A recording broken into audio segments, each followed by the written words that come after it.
শিক্ষার্থীদের অন্যায়ভাবে হত্যা ও গ্রেপ্তারের প্রতিবাদে মাঠে নেমেছেন সবিজের জনপ্রিয় মুখগুলো। চারপাশের উত্তাল পরিস্থিতি দেখে যেন আজ রক্ত টকবক করছে তারকাদের। তাই তো ঝড় বৃষ্টি উপেক্ষা করেই প্রতিবাদের আগুন জ্বলে উঠেছে এই শিল্পীদের বুকে।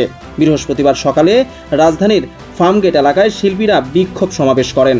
এ সময় তারকাদের ভয়হীন, ন্যায্য, মানবিক মর্যাদার বাংলাদেশ চাই, সব হত্যাকাণ্ডের বিচার করো, হত্যা, সহিংসতা, গণগ্রেপ্তার, হয়রানি বন্ধ করো স্লোগান দিতে শোনা যায়।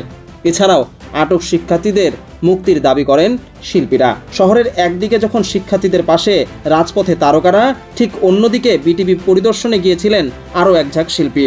ক্ষতিগ্রস্ত বিটিভি ভবন পরিদর্শন করে শিক্ষার্থীদের আন্দোলন থেকে ঘরে ফিরে যাওয়ার আহ্বান করেছেন একাংশ অভিনয় শিল্পী।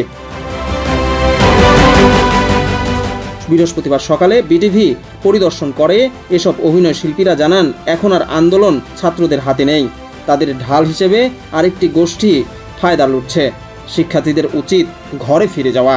এ সময় ঢাকা 10 আসনের সংসদ সদস্য অভিনয় শিল্পী ফেরদৌস বলেন, এতদিন আমাদের শোকের মাস ছিল শুধু আগস্ট, এখন জুলাই মাসও আমাদের শোকের মাস হিসেবে যুক্ত হয়েছে।